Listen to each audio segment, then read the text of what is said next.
Então, hoje, dia 19 de maio de 2016, estamos terminando o nosso estudo sobre o reino messiânico. O nosso assunto hoje é o fim. O fim. É um assunto, a Bíblia tem a doutrina do fim.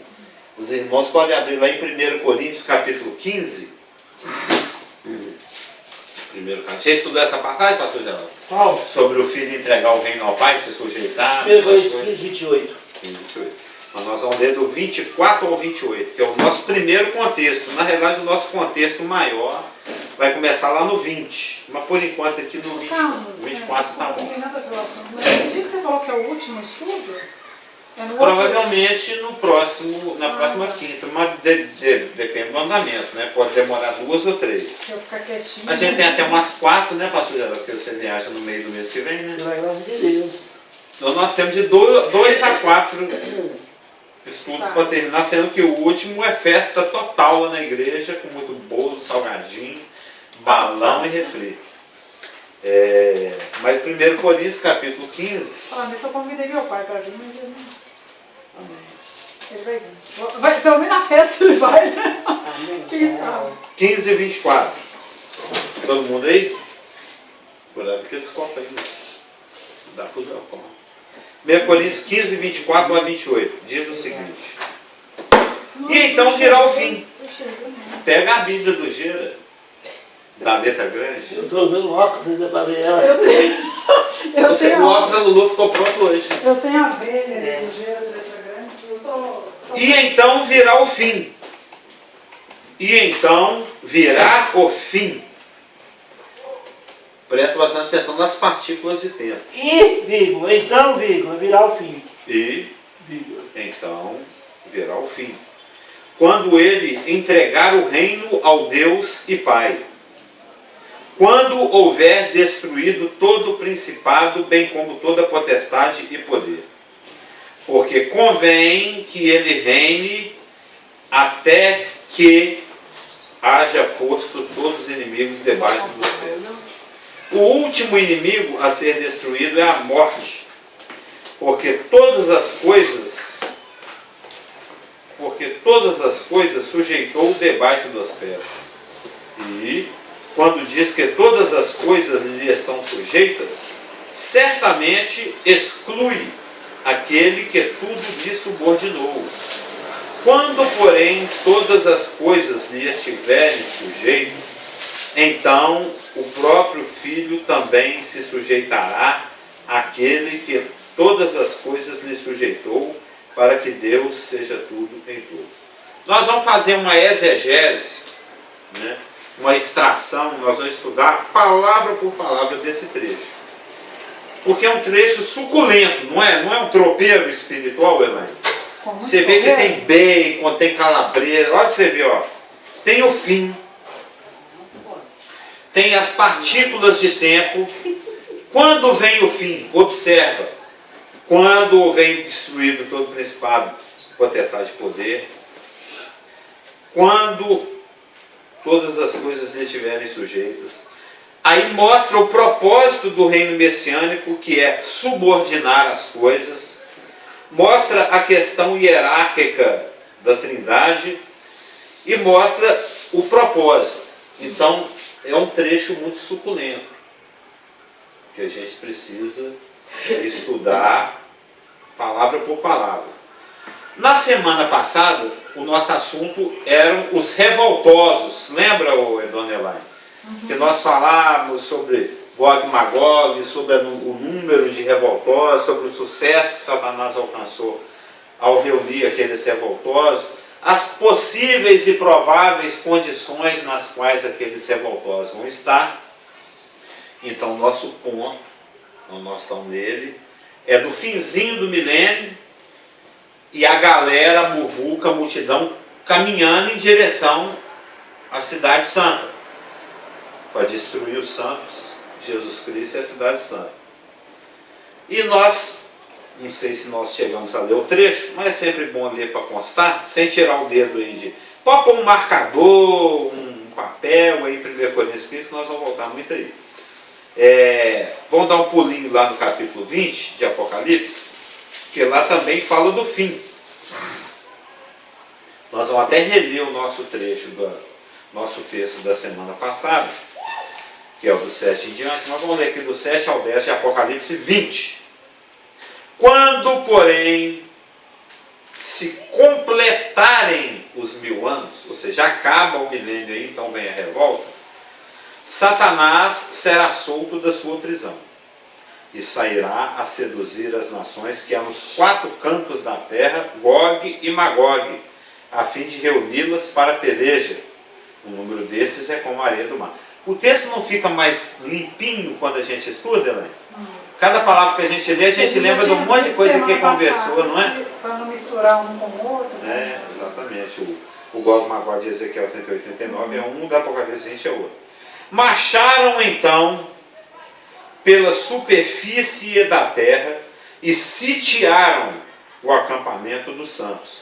É uma situação bem semelhante àquela que o pastor já pregou 138 vezes lá para nós, e que é bom pregar mais vezes, sobre o Josafá cercado pelos exércitos de Senaqueribe. Lembra? Que o anjo do Senhor veio e matou mais de 183 mil soldados. Sim. Eu sei que... É o sítio da cidade. Você quer poucas intervenções para acabar, mas é só fazer um Não, comentário. não quero poucas intervenções. Só fazer um comentário aqui do Gog e Magog, que a gente estudou na semana passada, que aqui não é que vai ser o mesmo Gog e Magog, que aqui é só uma alusão, é como se eu estivesse dizendo assim... Virou um provérbio, né? Um provérbio. Nossa, isso aqui está uma verdadeira Sodoma e Gomorra. Exatamente. Não significa que é um... Essa multidão aqui parece até Gog e Magog, tanta gente que é. Que foi combatido e destruído por Deus 1003 anos e meio atrás. Exatamente.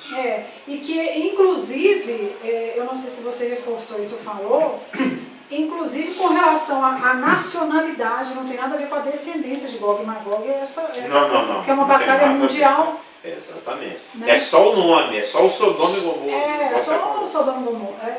Nós falamos para... Não, é exatamente isso aí. Fazer uma... Marcharam então pela superfície da terra e sitiaram, o sitiaram que me lembrou a situação lá do Josafá, o acampamento dos santos e a cidade querida.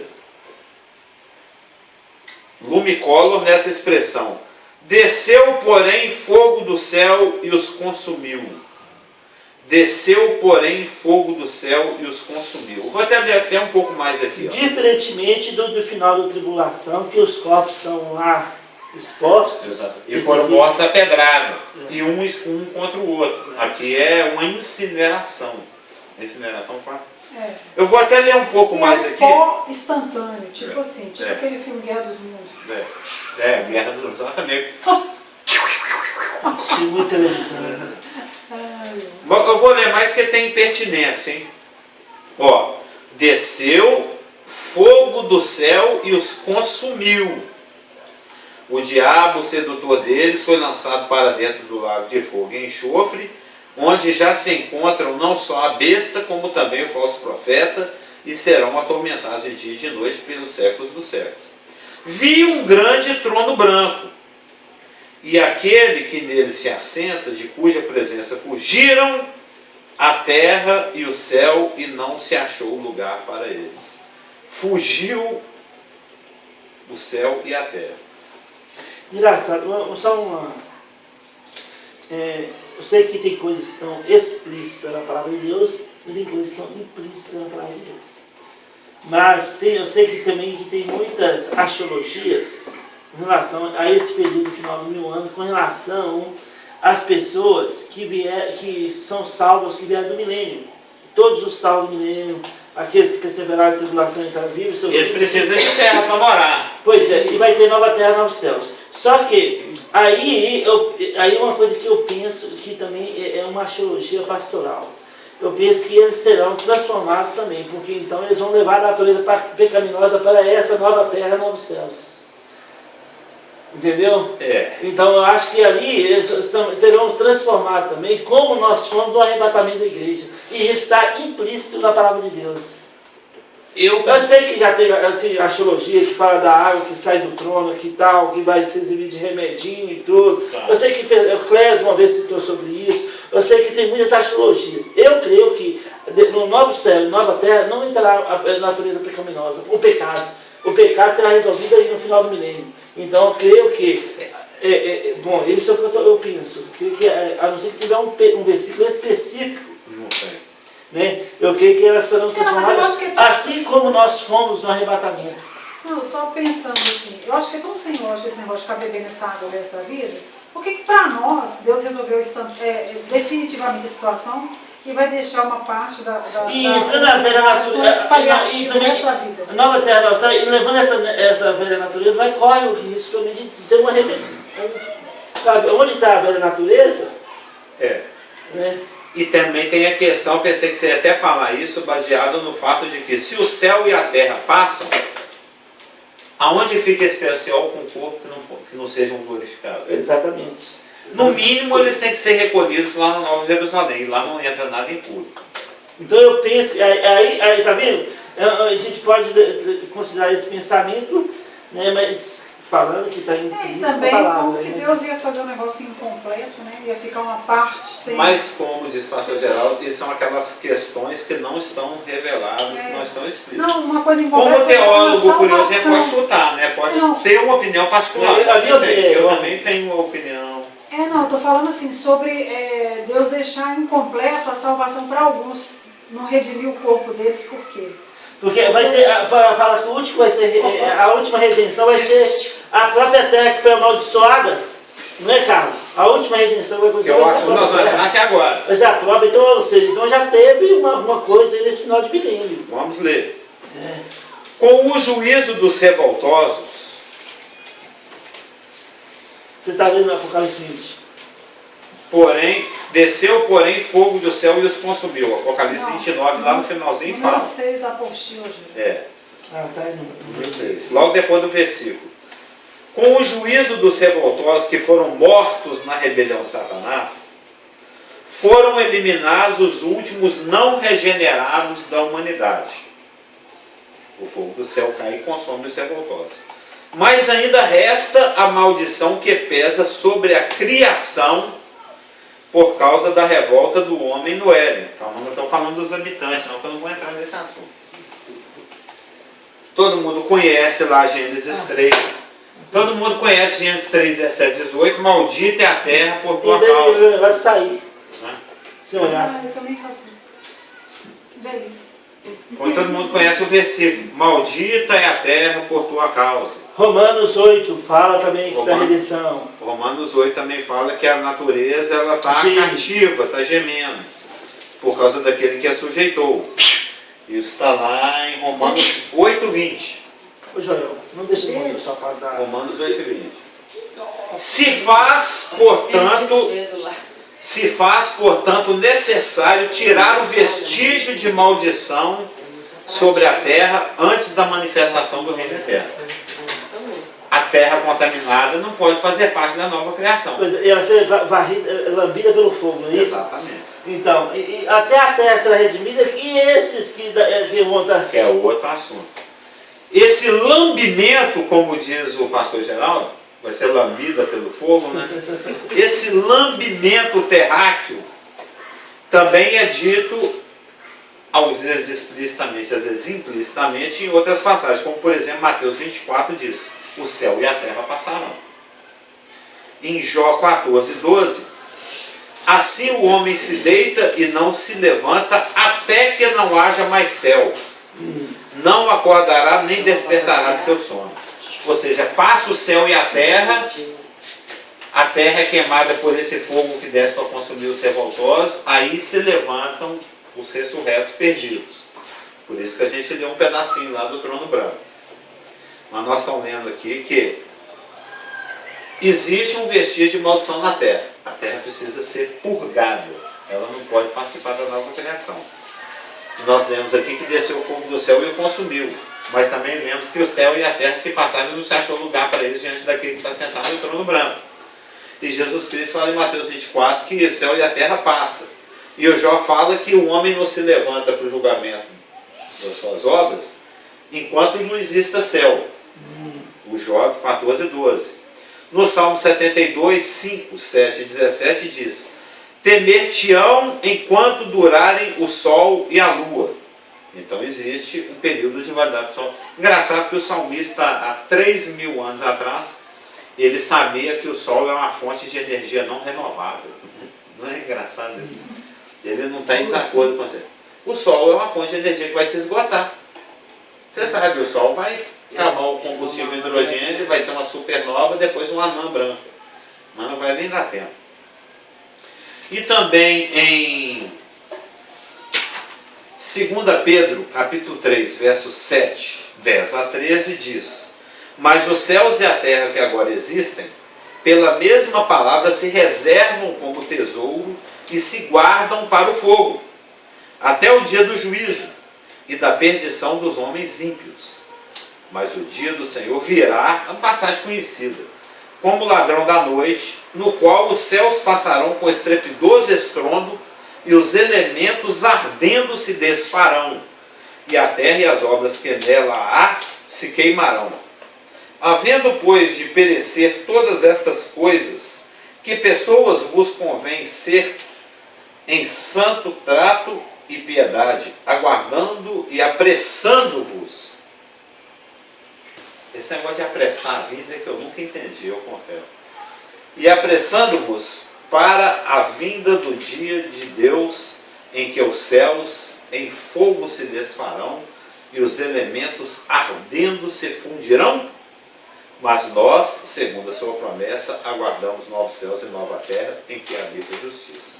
E no lido Apocalipse 20, verso 9b e verso 11, e de Deus desceu o fogo do céu e os devorou, ou consumiu, de cuja presença fugiu a terra e o céu, e não se achou lugar para eles. E eu A terra será um novo sol. E no Salmo 102, oi? A terra será um novo sol. Provavelmente. Novos céus. Não. Aquela problema vai brilhar sobre alguma coisa, porque está queimando aquilo. E pode acrescentar na sua postura que dentro do ônibus eu achei mais um, viu, dona Elaine? Que eu vou dando uma repassada no estudo, e aí eu achei mais um. Salmo 102, 25 e 26.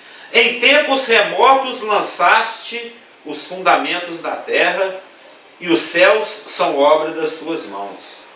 Eles perecerão, mas tu permaneces. Todos eles envelhecerão como um vestido. Por causa da nossa conversa aquele dia. Como roupa os mudarás e serão mudados. Eu estava conversando com a Lulu como é que a ciência, sem querer, ela se traiu. Né? Porque a ciência quer estar numa situação de que ela sabe de tudo e a Bíblia é só um livro empoeirado. Mas a Bíblia não contradiz em nada a ciência, muito pelo contrário, a ciência cada vez mais, sempre, confirma todos os aspectos da Bíblia, fisiológico, biológico, astronômico, filológico, arqueológico. Não tem como a Bíblia ter... Um dia você estava, achei uma mentira. Não tem. A palavra de Deus é a verdade. Então é esforço inútil dele. E eu estava conversando com a Lu, como é interessante que os masters da ciência, eles chamam a questão do tempo... Ou do ateísmo. Oi? Ou do ateísmo. A turma, eles são ateus. A maioria, né? A maioria. Raros os que não são. E muitos que não são convencidos pelo que exploram.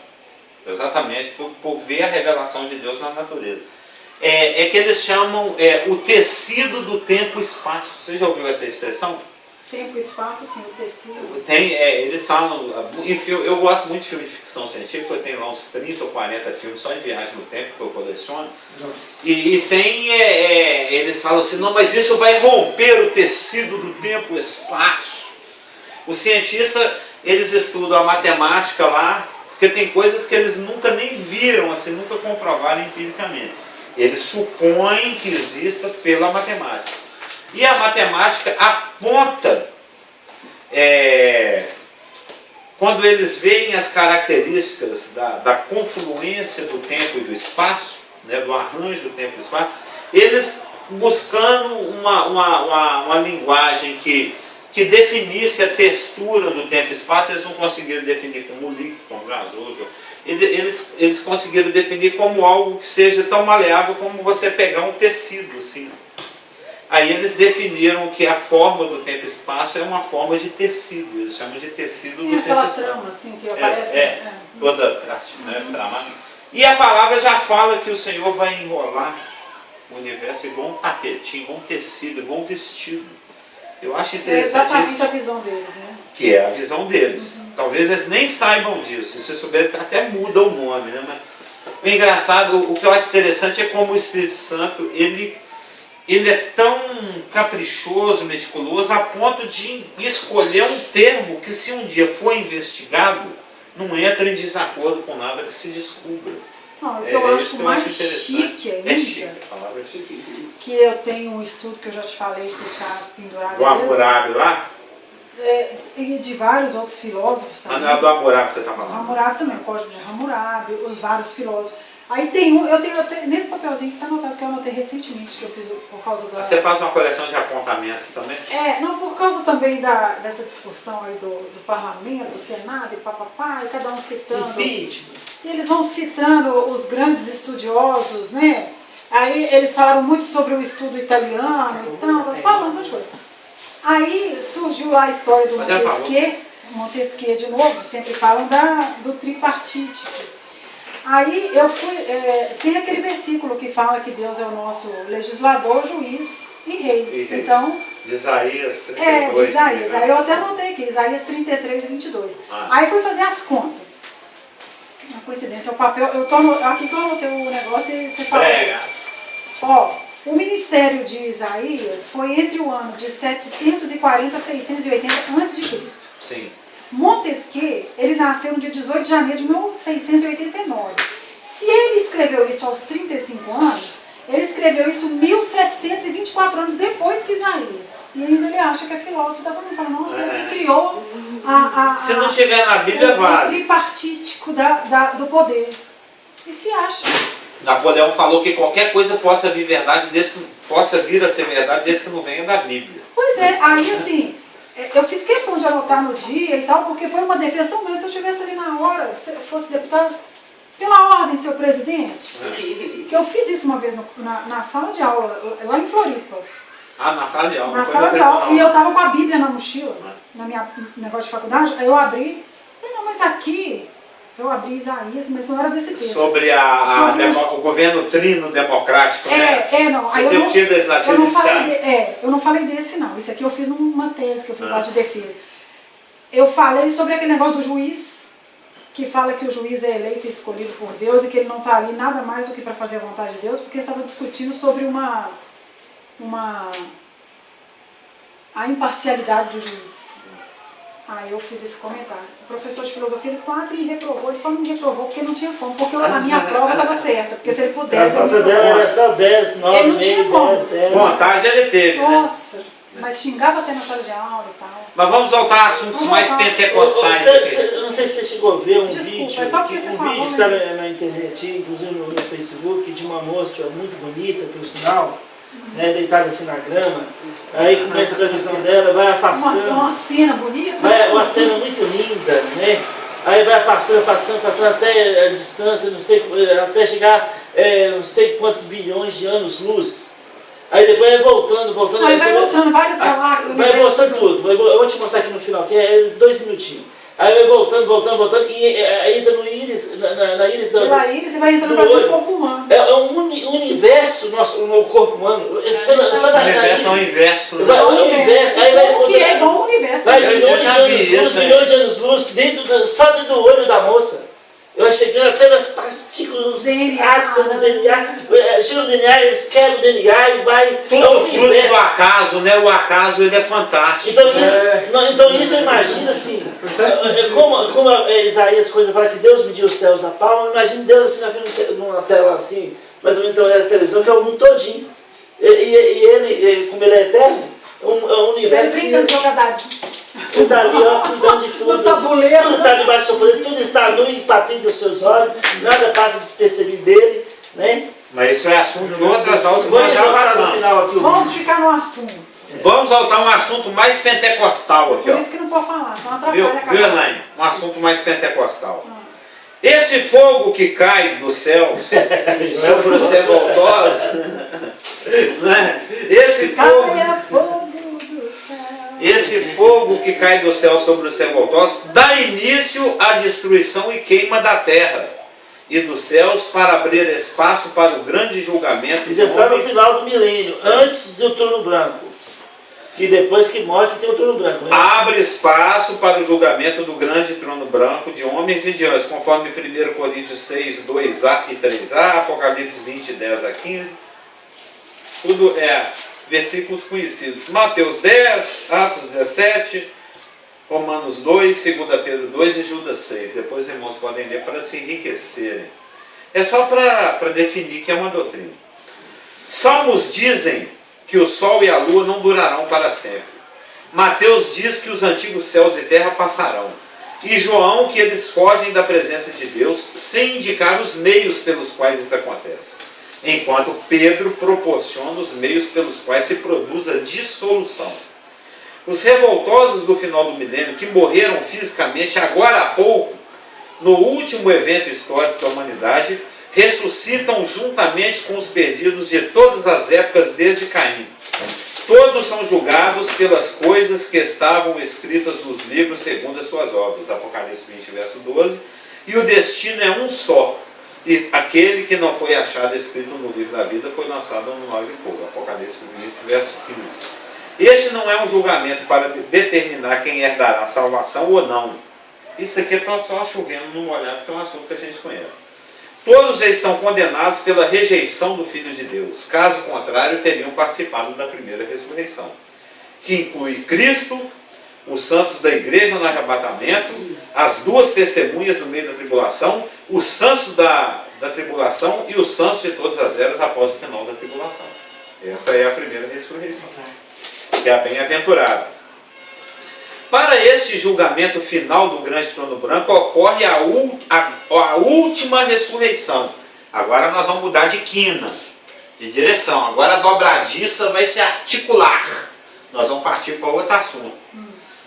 Para esse julgamento final do grande trono branco, ocorre, ele presta atenção, ocorre a última ressurreição. Aquela que fecha o programa de ressurreições que é apresentado em 1 Coríntios capítulo 15. Então todo mundo já está em 1 Coríntios 15 aí. Eu tirei o papel para poder ler. A gente pode retroagir ao verso 20. O verso 20. Todo mundo aí? Você vê que a ressurreição de Cristo não é um chute não, viu, pastor Geraldo? Não é acho. Não é uma hipótese. Olha como é que o verso 20 fala. Onde está? Nós estamos quebrando a dobradiça, que agora nós vamos entrar no programa de ressurreições. Tá. 1 Coríntios, mesmo trecho onde está, só que no verso 20 agora. Olha só.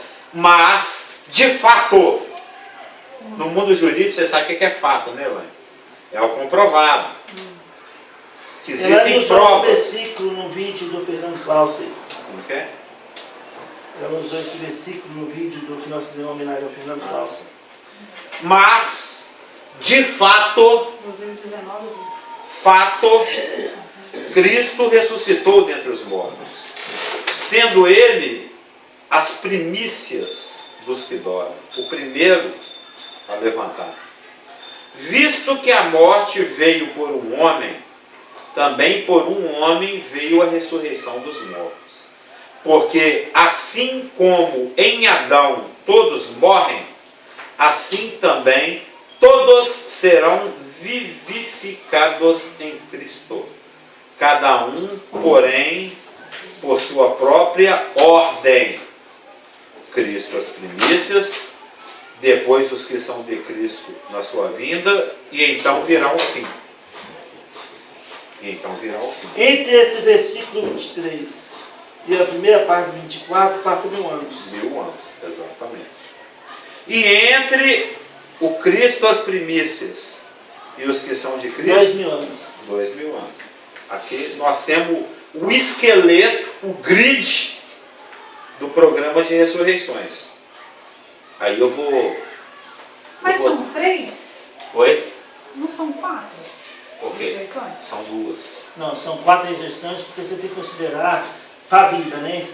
Cristo apenas com os mortos em Cristo, os da tribulação que foram decapitados e os santos do Velho Testamento. São 4 para a vida e a quinta ressurreição que é para a morte. São 2 ressurreições. Tá, essa ali que a gente está falando agora é a da morte, não é? Sim, é a segunda. Ah, tá.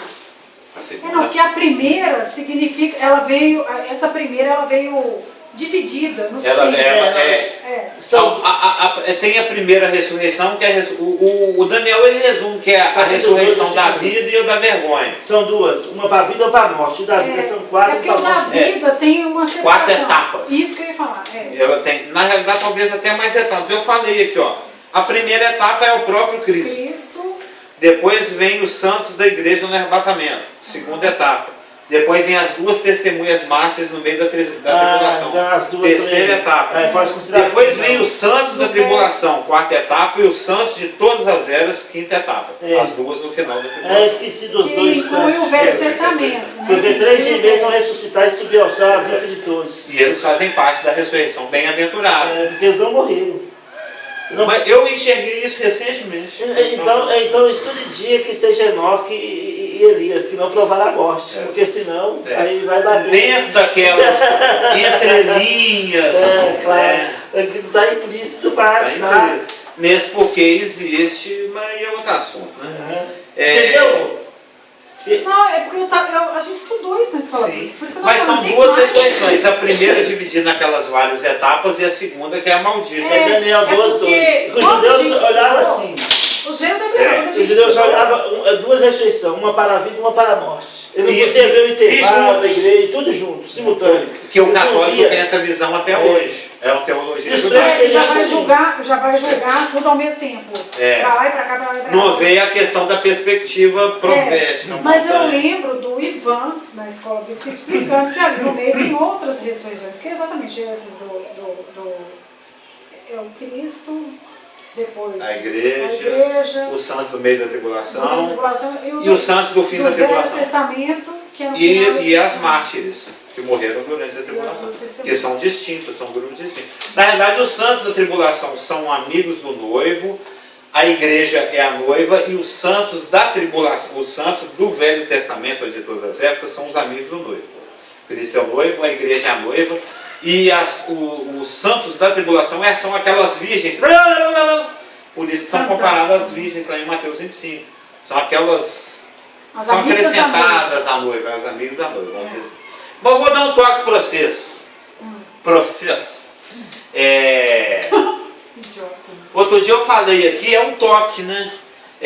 Todo lugar onde você lê impiedade na Bíblia, leia-se rebelião. Isso eu aprendi com Macintosh. E esse trecho aqui de 1 Coríntios 15, que vai de 1 Coríntios 15, de 20 a 28, mais especificamente de 20 a 24, tem uma chave. Tem uma chave. Você sabe, Apocalipse tem uma chave, você lembra? Eu tô upando os estudos de Apocalipse. Todo estudo eu fico chateando. Qual que é a chave mesmo de Apocalipse, Elaine? E você acha que nem decorou. Não. As coisas que viste, as coisas que são e as coisas que depois deixam de acontecer. Essa é a chave do livro de Apocalipse. Esse trecho aqui de 1 Coríntios 15 tem uma chave. A expressão chave nesse contexto está lá no verso 23. Está lá no verso 23. Cada um, porém, na sua própria ordem. Cada um, porém, na sua própria ordem. Na sua própria ordem. Ordem e progresso. A palavra ordem é tagma. Cada um, porém, na sua própria tagma. Porque na linguagem de hoje é cada um no seu quadrado. Tagma hoje poderia ser o quadrado. Entendeu? E cada um para o seu propósito, né? Não, cada um no seu grupo, na sua pertinência. E cada um tem a sua identidade, a sua pertinência. Todos serão ressuscitados, mas cada um no seu tagma, na sua ordem. Tagma é uma metáfora, eu já falei sobre isso aqui, é uma metáfora militar que significa companhia, tropa, patrulha, agrupamento. Então, cada um no seu regimento. Esse é o regimento. E fala de um desfile ordenado de grupos ou agrupamentos como um desfile militar. Então devemos pensar em um corpo de tropas ordenadas segundo a sua posição, em sua devida ordem e sequência. Aí vai Jesus lá na frente com aquele malabares. General. Aqueles meninos do sinal, rodando aquele negocinho. Aí passam, espação. Você já foi Elias? Na nossa época No de 7 de setembro? colégio, Aí era obrigatório. Era obrigatório. Eu lembro que eu fui ver o Ernesto, o Emílio Garrastazu Médici passar lá na Afonso Pena. Ele veio prestigiar o 7 de setembro. Eu lembro que o João Figueiredo visitando Montes Claros e assim, tampou da rodoviária até no aeroporto de pessoas. Todo mundo era obrigado lá para ver. O presidente sem medo? É. Você lembra do Figueiredo? Ele gostava mais do cheiro do cavalo do que do povo. Mas você lembra quando o Médici nos visitou aqui em 1971? Você lembra? Não, porque eu nasci em 72. Mas eu lembro. Nos desfiles de 7 de Sim, mas setembro, você eu lembra? era obrigada a ir no colégio. Sim, e vai o capitão. Também. Já Moral e desfilou. cívica, tudo nós chamávamos. OSPB. A experiência de aprender todos os hinos, o hino da bandeira, Isso o está soldado. faltando. O legal era um O pessoal evento. fica batendo em professor hoje em dia e esse Porque trem não tem todo que esse a gente vê. respeito. Não É. tem essa questão de moral e cívico, SPB. Eu né? sei, até hoje eu sei o hino do meu colégio, o hino da bandeira, o hino do soldado, até o hino do soldado. Não, o hino eu sei. do soldado, o hino da bandeira, o hino da independência, o hino da liberdade, o hino da Tinha de república, aprender, então era nacional. reprovado. Você sabia que tem esse monte de Não, hino? tocamos Salve, ó lindo pendanel da bandeira. na escola, Liberdade. inclusive tocava o hino nacional antes de ir pra sala, tinha que ficar Sim. todo mundo em fila, tinha que Não, chegar antes. tocava o nacional e o da bandeira. É. Lá no Lúcio dos Santos tocava o da Não, bandeira. até o do soldado. Mas lá na, Eu sei do no meu soldado colégio da variava. língua. Isso eu tenho 40 O anos nacional era atrás. todo dia. Oi, você gosta de mim, né? Carlos, e a gente tinha que ficar em fila. Antes O de entrar no professor colégio. na frente da fila. Sim. Não tinha negócio de bater em professor, O fazer essas professor do coisas. primeiro horário, né? Professor é que batia em nós, você nunca tomou torcida Joelho em de cima do orelha? milho. Não, ainda bem que Você nunca te eu era torceu a muito sua boazinha, orelha, cara. nunca tomou? Eu Não? era muito boa. Eu estava no finalzinho da Eu já vi palmatória gente ainda. levando orelhada. Eu fiquei muitas vezes de castigo de costa para a sala. É, não, e a frente ao diretora. Ah, isso hoje E a seria. diretora É. ficava assistindo lá do lado. Bullying. Os alunos. É, e hoje. Mas vamos voltar aqui. Então. Mas, e na época ninguém achava que era bobeira, não. Não, era normal. Ajudava na Era educação. nossa, era Agora nossa tem a lei da cultura já pomba, chegar. Mas vamos já voltar ia para o correndo desfile. pra fila. Mas você lembra que passa o capitão do desfile, ele tem um trecho, dá um Vem a espaço, banda. aí vem um grupo, passa, aí vem passa Cristo, Demora um tempão. 2 mil anos depois vem a turma da igreja, passa mais 3 anos e meio e vem as 2 testemunhas mártires, passa mais 3 anos e meio e vem o grupo dos santos da tribulação, depois o grupo dos santos do Velho Testamento, aí passa 1000 anos, aí vem o grupo de cabeça baixa. A palavra chama de a ressurreição da vergonha. Ai, Da ai. vergonha. Então, relendo o texto sob essa ótica, porque assim como em Adão todos morrem, verso 22, assim também todos serão vivificados em Cristo. Cada um, porém, será vivificado por sua própria ordem, segundo o seu próprio grupo. Porque mesmo os perdidos têm que ser vivificados. E eles vão ter que ser colocados de pé, porque Sim. não tem o Espírito Santo. Exatamente, neles. a palavra, exatamente. Apocalipse 20 fala que eles são postos em pé, eles são levantados, que Cristo tem esse poder. Muito pregador, todo mundo já ouviu uma pregação sobre João 11, onde o pregador fala assim, e Jesus chamou Lázaro pelo nome, que se ele só falasse assim, morto vem para fora, levantava todo mundo. Nasci de novo e não, ele tem que falar, Lázaro vem para fora. Sempre quando ele ressuscita alguém, ele fala, Nome, sobrenome, Talita, não é? Ele chama pelo nome. Você falar assim, levanta todo mundo. Vai ser igual aquele clipe do Michael Jackson. Ele levanta aquele monte de Vai zumbi. ser igual né? The Walking. Não, mas eles não vão levantar zumbi, vão levantar. Vai lançar. Saltitando. Inteiro, é. Cristo, o primeiro a ressuscitar, Eknekron, para fora dos mortos. Dentre os mortos. O líder dos batalhões, aquele que abre o desfile de ressurretos, o primeiro de uma grande colheita. A linguagem até é essa aí de agropastoril. Né? Depois, né, que nós estamos aqui nesse texto. Por isso você pensa que a ressurreição, o arrebatamento acontecerá aí nesse período entre abril para logo depois dos 3 dias da ressurreição, primícia, mais ou menos nos 50 dias, depois. Eu diria 20 de maio, mas essa é a história. A grande colheita, né, de Pentecostes. Tem a ver. Cristo, as primícias. Ó. Vamos lá, ó. Cada um, porém, na sua própria ordem. Cristo, as primícias. Ele é o líder. Depois, os que são de Cristo. Se tivesse uma pessoa que assistindo esses vídeos, falar que não, eu tô doido.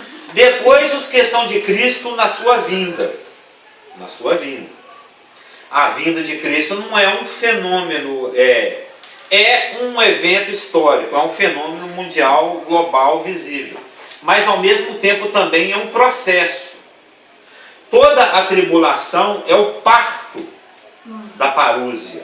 É o parto da volta de Cristo. Nós aprendemos sobre isso quando você estuda Mateus 24 e 25, quando os discípulos perguntaram qual que era o sinal da vinda dele. Ele descreveu o que acontece na tribulação. A tribulação é o sinal para o judeu e para o mundo de que Cristo está voltando. Então, a tribulação e a vinda de Cristo estão interligadas. As duas fazem parte de um mesmo contexto. Assim como o parto e as dores que antecedem o parto faz parte de um mesmo contexto. Então, quando fala depois os que são de Cristo na sua vinda, isso envolve todo esse período, todo esse contexto da vinda de Cristo e não apenas a sua manifestação visível. Porque tem 3 palavras para a vinda de Cristo. Tem Apocalipse, tem parúzia, tem Apocalipse, parúzia. Qual que é a outra palavra? Tem 3, eu tenho esse estudo, tem tanto tempo que eu não fazer. Para qual? Para a volta de Cristo. A volta de Cristo tem 3 palavras, parúzia, apocalipse e epifaneia. Sendo que cada uma dessas, cada palavra dessa lida com um aspecto da volta de Cristo. Um com a volta propriamente dita, com outra com a pessoa e outro com o processo. O processo porque essa epifania aí tem das aparições dele no Antigo Testamento. Sim, só que a aparição final é aquela todo olho verá. É epifaneia. Ele se epifana por sua parúzia. E ele parusia. Apocalipse. É um outro estudo.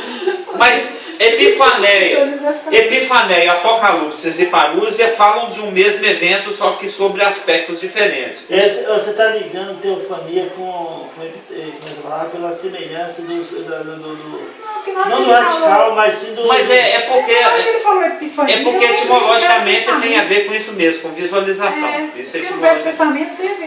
Teofania.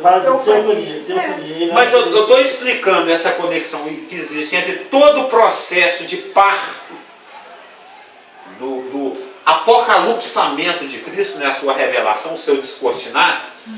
Porque quando fala assim, depois os que são de Cristo na sua vinda, esse é uma palavra que nós vamos estudar aqui, ó, é uma palavra que tem um sentido mais lato, mais amplo.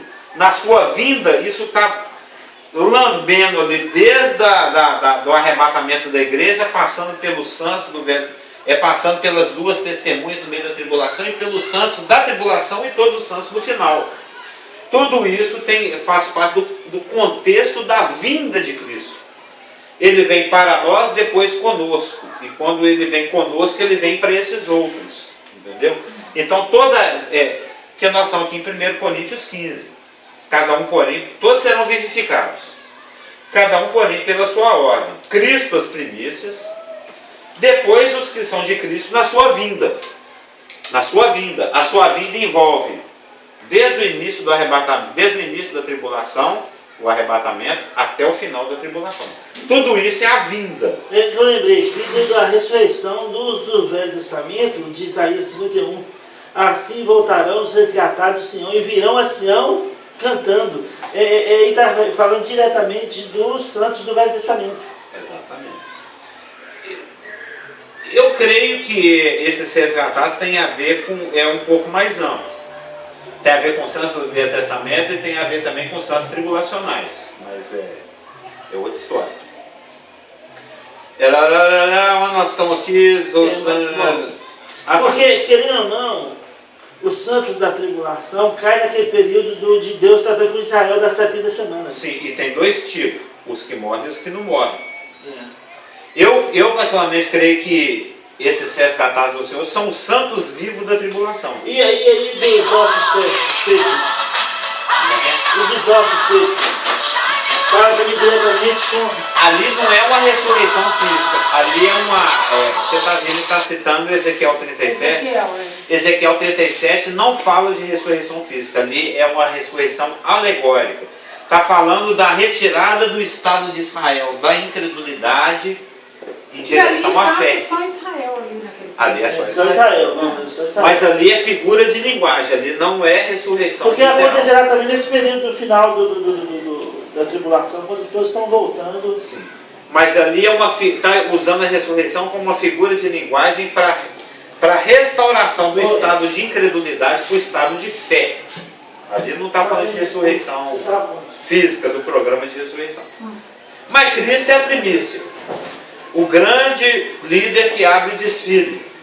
Depois, epeita, que significa, epeita no grego, significa um lapso de tempo de duração não designada. O que quer dizer que um evento não segue ao outro imediatamente. Cristo as primícias, depois, ou seja, após um tempo indefinido, indeterminado, os que são de Cristo na sua vinda. Os que são de Cristo, ou seja, a primeira e bem-aventurada ressurreição, que inclui os santos da igreja no arrebatamento, as duas testemunhas mártires no meio da tribulação e os santos mártires tribulacionais juntamente com os santos de todas as outras eras, exceto a igreja, no final da tribulação. Esse é o segundo bloco, dividido em grupos lá dos tagmas, renais. Mas tem um versículo específico que fala da ressurreição dos santos do Velho Testamento? Tem, lá em Apocalipse 20. Ah não, dos santos do Velho Testamento. Aí tem... Porque nós temos aí de Cristo, da igreja, dos santos do Velho Testamento, da tribulação, que está em Apocalipse 20, versículo 5. Mas com relação aos santos do Velho Testamento, eu já procurei um versículo específico. Mas não, é porque não tem um versículo que fala de todos os santos do Velho Testamento como grupo. Tem versículos que falam de ressurreições de indivíduos que fazem parte do grupo de santos do Velho Testamento. Por exemplo, Davi fala sobre a sua ressurreição. Ele fala que o corpo dele não vai ser deixado na morte. Isaías fala sobre ressurreição. O Jó fala sobre ressurreição.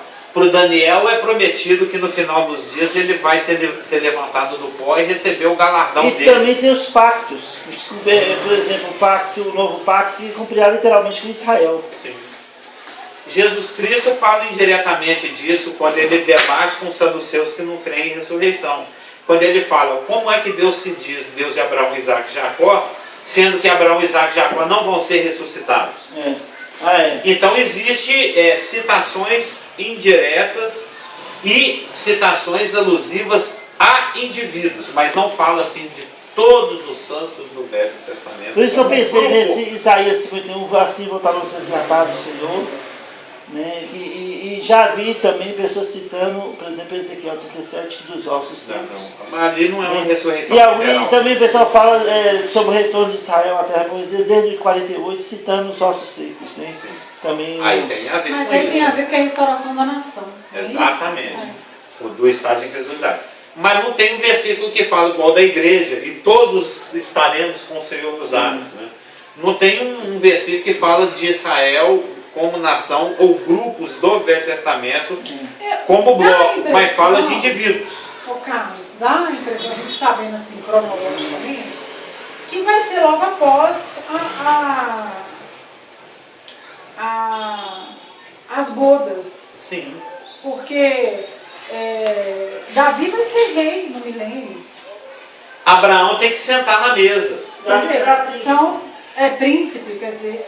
Então, eles vão ter que estar Sim, ressurretos. ressurretos. Não tem Por como. isso que a gente sabe onde situar. É. Tem que ser antes do milênio e depois da tribulação. É ali, na volta de Cristo, na sua. Mesmo porque não tem tag em outra época. Os de Cristo são na sua Agora, vida. eles podem também até Tá serem, entendendo? serem ressurretos no momento do arrebatamento, mas não para reinar, mas para preparar o reino. Mas não Porque seria fala que possível eles também trabalham. porque o programa da igreja ele é totalmente à parte, ele tem que ser não, assim, fechado. enquanto está as bodas, eles vão estar preparando a organização do reino, porque fala que eles estão preparando. Não, mas o Santo Velho não tem nada a ver com a igreja. Não tem nada Não, a mas ver. a igreja não vai estar também. Nós vamos estar na boda. Nossa, você estava falando de arrebatamento, não é?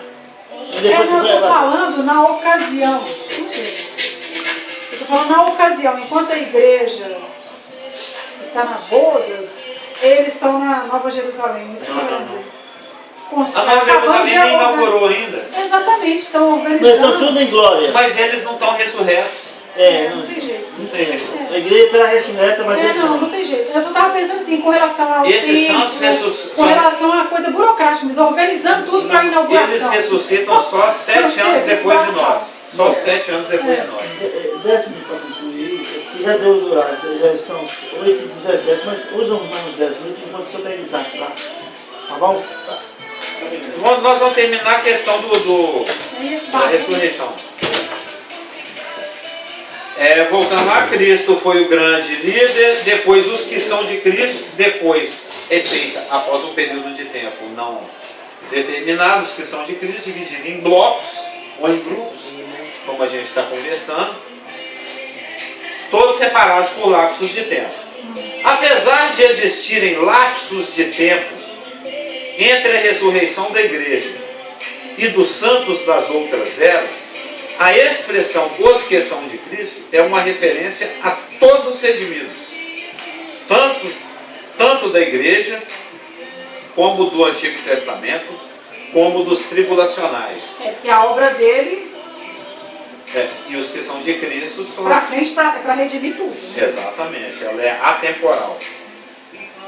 A expressão os que são de Cristo é uma referência a todos os redimidos, tanto da igreja como do Antigo Testamento, como dos tribulacionais, pois a expressão usada é ampla, mas inclusiva. Oitou Cristo, no grego, em contraste com a expressão usada no verso 22, ento Cristo, que é ampla e genérica ao dizer que todos, perdidos e salvos, passam pelo processo de ressurreição mediante a intervenção de Jesus Cristo, porque Ele é o vivificador. A expressão tem então o sentido de todos serão vivificados por Cristo, conforme João 5,28. É Ele que ressuscita crentes e incrédulos. Só que no caso dos incrédulos, no genérico é ento, no específico é oitou. Então é um grupo específico, designado por uma preposição específica, H-O-I. O termo vinda, eu já falei aqui antes de ler, o termo vinda seria então mais amplo e elástico no que se refere ao tempo da ressurreição de todos os salvos. Conforme Daniel 12:2, que a gente conhece, todo Daniel vai levantar e vai ser aquela ressurreição para isso, para aquilo outro. João 5:29 e Apocalipse, conhecidíssimo 20, versículos 4 a 6. Por fim, os que não são de Cristo, os perdidos, no fim. Então virá o fim. Eles já estão dentro do contexto do fim. Lembra, Elaine? Que nós estávamos lendo aqui em Apocalipse 20. Desceu o fogo do céu, termina o milênio, Satã é solto, cai fogo do céu, céus e terra passam, os incrédulos são ressuscitados. Ô Carlos, desculpa, mas vou falar. Quando a gente faz o negócio alegoricamente, igual você falou, Cristo vem marchando, claro que o espaço de tempo não vai ser assim. Mas a gente imaginando a cena, os que estão no fim da fila, vendo toda aquela glória passando, eles vão realmente passar com os seus olhos, com tudo assim, de cabecinha baixa, né? Eu estou falando porque... Porque se eles, vamos supor que eles estão vendo aquele desfile mesmo, igual a gente vê lá na Afonso Pena. Você já sabe que os últimos já são os... É porque eu já vi representações gráficas desse tipo de coisa Todo teológica. mundo cabisbaixo. Ontem está todo mundo com o rostinho para baixo. Porque eu acho que no primeiro momento, quando eles forem ressurretos, eles vão até achar assim, oba, né?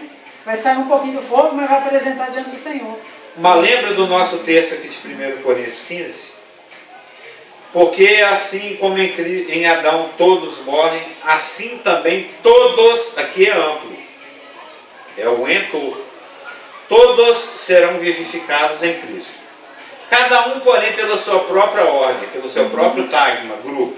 Cristo as primícias, depois os que são de Cristo, na sua vinda, e então virá o fim. Eu estou falando assim, aquele milésimo de tempo que eles vão experimentar esse poder de Cristo na ressurreição deles mesmos. Sim. Que Deus Sendo postos em eles pé. vão ser colocados em pé pelo poder de Cristo. Ele pra foi poder- buscar o rapaz aonde? É porque ele pega o ônibus Ah, lá lá na no tua Curitiba, casa. 10 não estão em casa. Mas assim como o termo vinda foi elástico e abrangeu santos da igreja, santos tribulacionais e santos de todos os tempos, aqui também o termo fim ele é elástico. Ele envolve todo esse esgotar da tribulação, a rebelião final, o fogo caindo do céu, a terra e o céu passando, o trono branco sendo estabelecido e os perdidos sendo colocados em pé. Entendeu, Elaine? Os perdidos aqui no grupo está no tagma fim. E então virá o fim. Porque nós vamos, é o nosso assunto, né? Nós vamos falar sobre isso. O fim, eles englobam a ressurreição dos perdidos. Por fim, os que não são de Cristo, os perdidos no fim. Esta é a segunda e maldita ressurreição, de acordo com Daniel 12, 2b, João 5, 29b e Apocalipse 20, 12a.